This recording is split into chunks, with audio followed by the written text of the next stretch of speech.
میرا سوال ہے کہ میں اہل سنت سے تعلق رکھتا تھا اور جب سے آپ کے بیان سنے میں کس فرقہ کو فالو کروں؟ بچ جائیں جی فرقوں سے، اللہ کا شکر ادا کریں، اس لعنت سے آپ باہر نکلے ہیں۔ مطلب آپ مجھ سے یہ کہہ رہے ہیں کہ میں ایک فرقے سے نکلوں تو اب میں اور کس گندے تالاب میں چھلانگ ماروں؟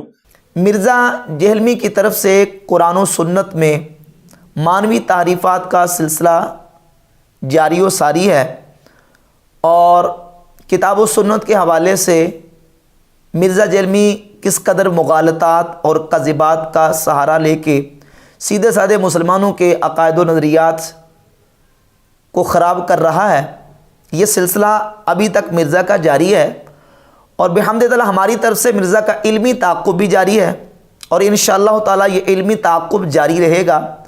کوئی گالم گلوچ نہ پہلے کی ہے، نہ اب، اور نہ آئندہ کریں گے۔ انشاءاللہ تعالی علمی طریقے سے مرزا جہلمی کو جواب دیں گے، اور ہر وہ شخص جو عقائد صحیحہ کے خلاف اس طرح کی جو تحریک چلائے گا، جو اسلام اور اہل سنت و جماعت کے عقائد و نظریات کے خلاف کوئی بات کرے گا، ہم دلائل کے ساتھ حقائق کو بیان کر کے انشاءاللہ تعالی اس کا علمی طور پر تعاقب کریں گے۔ اور یہ بات ذہن نشین رکھیں کہ ہماری کوئی نہ تو کسی کے ساتھ ذاتی عداوت ہے، نہ کسی کے ساتھ بیجا کسی کے اوپر تنقید ہے۔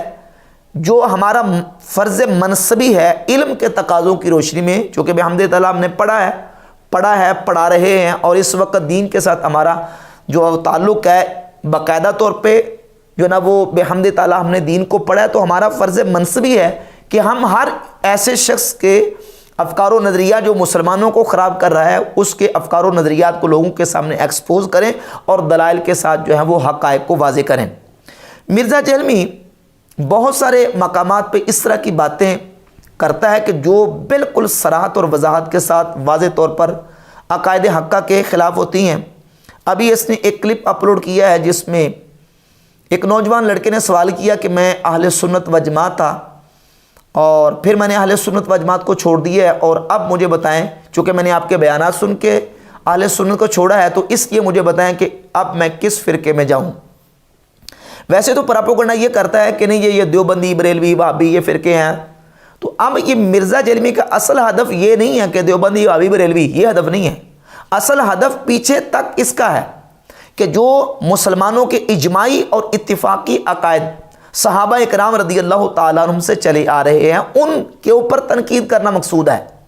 یہاں سائل نے سوال یہ کیا کہ میں اہل سنت تھا، یہاں نہ اس نے یہ کہا میں بریلوی تھا، دیوبندی تھا، وہابی تھا، صرف یہ کہا میں اہل سنت تھا اور میں نے اہل سنت کو چھوڑ دیا ہے آپ کے بیانات سن کے، اب مجھے بتائیں کہ میں کس فرقے میں جاؤں۔ تو مرزا جہلمی نے اس کا جواب یہ دیا ہے کہ شکر ہے کہ آپ اس لعنت سے باہر آ گئے، یعنی اہل سنت ہونا ایک لعنت تھی جس لعنت سے آپ باہر آ گئے ہیں۔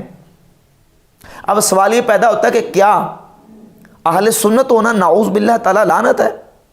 اہل سنت و جماعت کا عقیدہ اختیار کرنا نعوذ باللہ تعالی کیا یہ لعنت ہے؟ اس بنیاد پہ تو امت کا جو سواد اعظم بڑی جماعت، بڑا گروہ ہے مسلمانوں کا، وہ نعوذ باللہ تعالی لعنتی قرار پاتا ہے۔ صحابہ اکرام رضی اللہ تعالیٰ عنہ سے لے کر آج تک جتنے امت کے صلحاء، امت کے اولیاء اللہ آئے ہیں، وہ سارے اہل سنت و جماعت ہیں۔ بحمد تعالیٰ وہ اپنے آپ کو اہل سنت کا اپنے لیے ٹائٹل استعمال کرتے ہیں، اپنے لیے یہ لیبل استعمال کرتے ہیں۔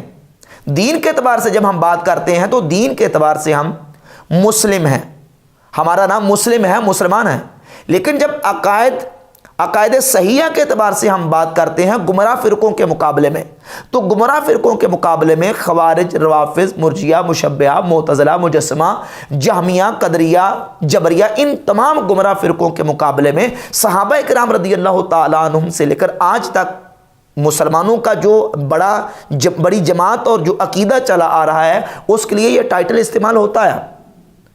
امت کے ائمہ محدثین اپنے آپ کو اہل سنت کہتے آئے اور اہل سنت کا لیبل استعمال کرتے آئے گمراہ فرقوں کے مقابلے میں۔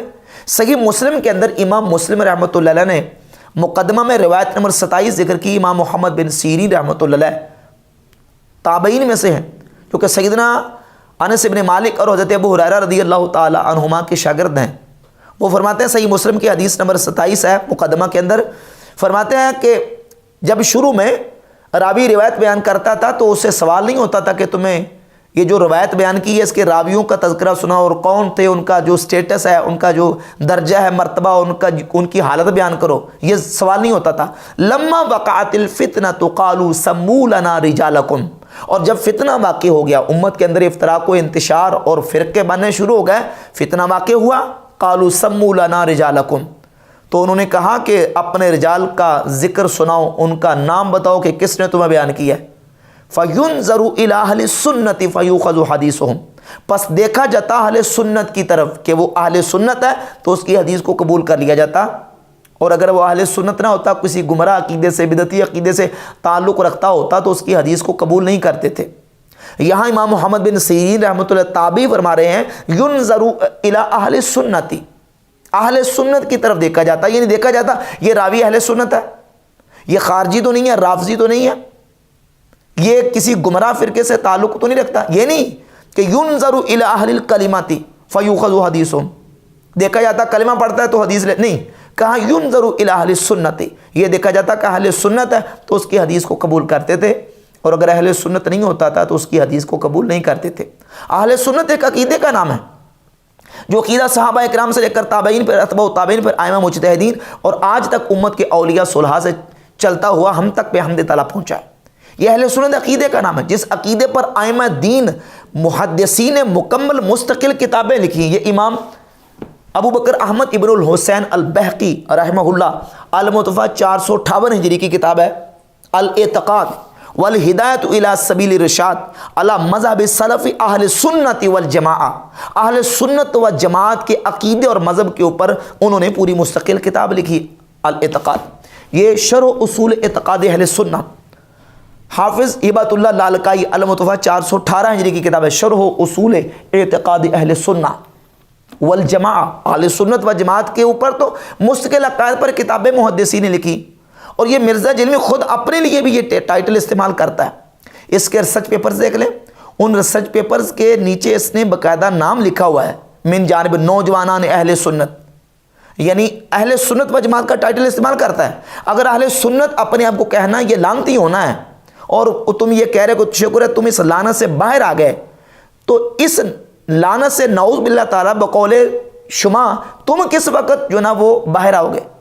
تم نے اپنی ویب سائٹ کا نام اہل سنت پاک.com رکھا ہے، اور مرزا جرمی نے اپنے کئی لیکچرز میں، کئی بیانات میں یہ 12 مرتبہ اس بات کا اظہار کیا کہ میں اہل سنت کے پلیٹ فارم سے بات کر رہا ہوں۔ روافض اور شیعوں کی جب بات آتی ہے تو کہتا ہے میں اہل سنت کے پلیٹ فارم سے بات کر رہا ہوں۔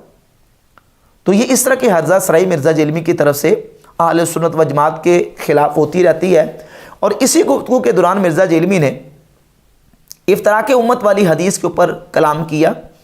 ایک تو اس حدیث کا مفہوم غلط بیان کیا، اور پھر اس کے اندر جو مرزا جلمی کی مختلف سٹیٹمنٹس ہیں 73 فرقوں والی حدیث کے حوالے سے، وہ میں آپ کے سامنے ان کو انشاءاللہ دلائل کے ساتھ ایکسپوز کروں گا۔ پہلی بات تو یہ سمجھیں کہ 73 فرقوں والی حدیث کا سٹیٹس کیا ہے۔ تو یہ بات یاد رکھیں، نبی کریم صلی اللہ علیہ وآلہ وسلم کے درجن سے زائد صحابہ کرام رضی اللہ تعالی عنہم 73 فرقوں والی حدیث کے راوی ہیں۔ تقریباً درجن کے قریب تو میں نے جمع کر کے ان کے تمام کے حوالہ جات بحمد تعالیٰ حدیث کی کتابوں کے میں نے لکھے ہیں کہ کون کون سے صحابہ ہیں جنہوں نے اس حدیث کو روایت کیا، اور کن کن کتابوں کے اندر یہ حدیث موجود ہے۔ اور امام زیلعی رحمۃ اللہ تعالی علیہ نے تقریباً 18 صحابہ کرام رضی اللہ تعالیٰ عنہم کا تذکرہ کیا ہے کہ 18 صحابہ علیہم رضوان اس حدیث کے راوی ہیں، اور وہ حدیث سنن ابی داؤد کے اندر 4597 نمبر، سنن ابن ماجہ کے اندر 3993 نمبر، اور اس کے علاوہ جامع ترمذی، مسند احمد بن حنبل اور حدیث کی کئی کتابوں کے اندر یہ حدیث صحیح حدیث موجود ہے۔ رسول اللہ صلی اللہ علیہ وآلہ وسلم نے اپنی امت کو خبر دی کہ امت کے اندر 73 فرقے ہوں گے، 72 جہنم میں فرقے جائیں گے، اور ایک فرقہ جو جماعت ہوگی وہ جنت میں جائے گا۔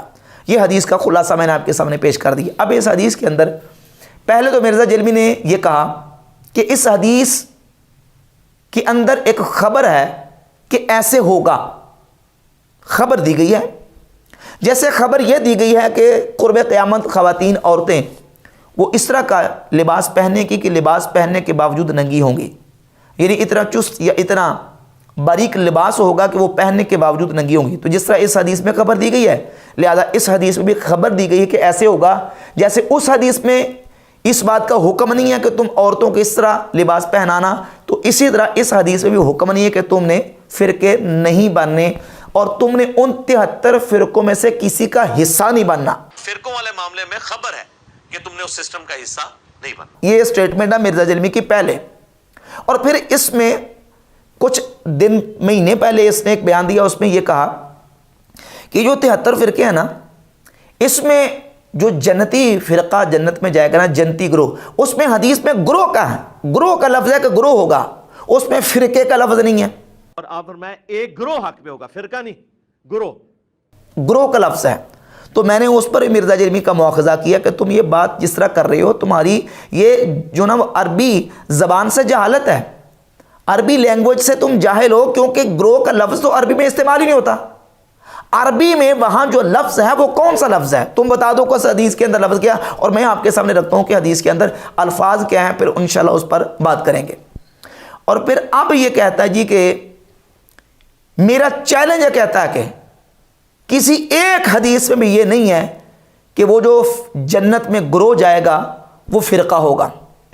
اس لیے میرا چیلنج ہے, کسی حدیث میں اس جنتی گروہ کو فرقہ نہیں کہا گیا, وہ ٹیکنیکلی غلط ہے, وہ فرقہ ہو ہی نہیں سکتا. اس کے لیے فرقے کا لفظ کسی حدیث میں موجود نہیں ہے جو جنت میں جائے گا. ابھی انشاءاللہ تعالی میں آپ کے سامنے مرزا جرمی کے اس چیلنج کا جواب دوں گا کہ وہ جو حدیث ہے اس حدیث کے اندر فرقہ کے الفاظ موجود ہیں کہ وہ جو فرقہ جنت میں جائے گا وہ فرقہ ہوگا جو جنت میں جائے گا, اور اس کو نبی کریم علیہ الصلوۃ والسلام نے جماعت قرار دیا ہے. سنن ابن ماجہ کی 3993 نمبر حدیث نکال لیں, اور اس کی پسندیدہ ایپ ہے اسلام 360 جو کہ وہابیوں کا اس میں ترجمہ ہے, اس میں ترجمہ نکالیں 3993 نمبر حدیث, اس کے اندر باقاعدہ الفاظ موجود ہیں, اس کا ترجمہ نکال لیں کہ وہ جو ایک فرقہ جنت میں جائے گا وہ جماعت ہوگی, وہ ایک فرقہ جو جنت میں جائے گا وہ جماعت ہوگی. اور اسی حدیث کو امام حاکم نے المستدرک علی الصحیحین میں 452 نمبر اور دوسرے نسخے کے مطابق 445 نمبر روایت ذکر کی ہے, اس میں بھی الفاظ موجود ہیں کہ وہ ایک جنت میں جانے والا فرقہ ہوگا. المعجم الاوسط میں حدیث موجود ہے, اس میں بھی یہ الفاظ موجود ہیں کہ وہ ایک فرقہ ہوگا. اور المعجم الصغیر جو امام طبرانی کی کتاب ہے اس کے اندر بھی فرقہ کے الفاظ موجود ہیں. اور مرزا جلمی چیلنج دے رہا ہے کہ میرا چیلنج ہے آپ مجھے ایک حدیث ایسی دکھا دیں جس میں فرقہ کے الفاظ موجود ہوں. اب آتے ہیں ہم سنن ابی داؤد کی 4597 نمبر جو حدیث ہے اس کی طرف. اس حدیث کے اندر الفاظ کیا ہیں, ان کے الفاظ سے, حدیث کے الفاظ سے یہ ثابت ہوتا ہے کہ وہ ایک فرقہ ہوگا, لیکن وہ فرقہ جو ہے پوری مسلمانوں کی جماعت ہوگی. رسول اللہ صلی اللہ علیہ وآلہ وسلم نے ارشاد فرمایا, خبردار تم سے پہلے جو ملتیں تھیں وہ 72 فرقوں میں بٹ گئیں. وَإِنَّ هَذِهِ الْمِلَّةَ سَتَفْتَرِقُ عَلَى 73, بے شک یہ ملت 73 فرقوں میں بٹ جائے گی. کلمات پہ غور کیجئے, إِنَّ هَذِهِ الْمِلَّةَ, بے شک یہ ملت, ستفترق, تفترق فعل مضارع ہے, اور فعل مضارع کے شروع میں سین اور صوفہ آ جائے تو وہ مستقبل قریب کا معنی دیتا ہے. معنی یہ کہ ان قریب فرقوں میں بٹ جائے گی. کون؟ تفترق کا فاعل ملہ ہے جو کہ پیچھے گزر چکا ہے, یعنی ستفترق الملۃ, یعنی یہاں جو تفترق کے اندر ہی ضمیر ہے وہ راجع ہے الملہ کی طرف. معنی یہ ہے کہ بے شک یہ ملت یہ فرقوں میں بٹ جائے گی. کتنوں میں؟ 73 میں, یعنی اس ملت کے 73 فرقے ہو جائیں گے. اب وہ جو 73 فرقے ہوں گے ان کی پھر تقسیم نبی کریم علیہ الصلوۃ والسلام نے بیان فرمائی کہ 72 فی النار, ان 73 فرقوں میں سے 72 جہنم میں جائیں گے. وواحدۃ فی الجنہ, اور ایک جنت میں جائے گا. وہ ایک جو جنت میں جائے گا وہ کیا ہے؟ وہ ایک فرقہ ہے جو جنت میں جائے گا. وواحدۃ فی الجنہ, واحدہ یہ صفت ہے فرقہ کی, یعنی فرقۃ واحدۃ فی الجنہ, ایک فرقہ جنت میں جائے گا. تو رسول اللہ صلی اللہ علیہ وسلم نے فرمایا ہی الجماعۃ, وہ ایک جماعت ہے. اب 73 بن گئے, 73 میں سے 72 جہنم میں اور ایک جنت میں. وہ جو ایک جنت میں جانے والا فرقہ ہے وہ جماعت ہوگی, رسول اللہ صلی اللہ علیہ وآلہ وسلم نے فرمایا. اب سوال یہ پیدا ہوتا ہے مرزا جلمی جو کی جو پرانی سٹیٹمنٹ ہے اس میں یہ ہے کہ حدیث میں یہ نہیں کہا گیا کہ تم نے کسی کا حصہ بننا ہے. یہاں سوال یہ کیا، اس کا مطلب یہ ہے کہ تم نے نہ جہنمیوں کا حصہ بننا ہے نہ جنتی کا حصہ بننا ہے، یہ مطلب لے رہے ہو؟ کیا رسول اللہ صلی اللہ علیہ وسلم کے فرمانے کا یہ مطلب ہے؟ ہرگز نہیں. نبی کریم علیہ الصلوۃ والسلام تو یہ فرما رہے ہیں کہ تم نے ان 72 کا حصہ نہیں بننا، بلکہ تم نے اس جماعت کا حصہ بننا ہے. وہ جو مسلمانوں کا جنت میں جانے والا ایک فرقہ جو جماعت ہوگی، تم نے اس کا حصہ بننا ہے. حدیث کا مضمون یہ ہے. اور جامع ترمذی میں 2165 نمبر حدیث ہے. رسول اللہ صلی اللہ علیہ وآلہ وسلم نے ایک مقام پہ خطبہ دیا اور خطبہ کے اندر ارشاد فرمایا، اوصیکم باصحابی، میں تمہیں اپنے صحابہ کی وصیت کرتا ہوں، پھر وہ جو ان کے ساتھ ہیں، پھر وہ جو ان کے ساتھ ہیں. یعنی میرے صحابہ کا دامن تھام کے رکھنا، پھر ان کے ساتھ جو ملے ہوئے ہیں صحابہ کے ان کا دامن تھام کے رکھنا، پھر ان کا دامن تھام کے رکھنا. علیکم بالجماعہ، تم پر جماعت کا ساتھ لازم ہے. وَإِيَّاكُمْ وَالْفُرْقَةَ، اور فرقوں سے بچ کے رہنا.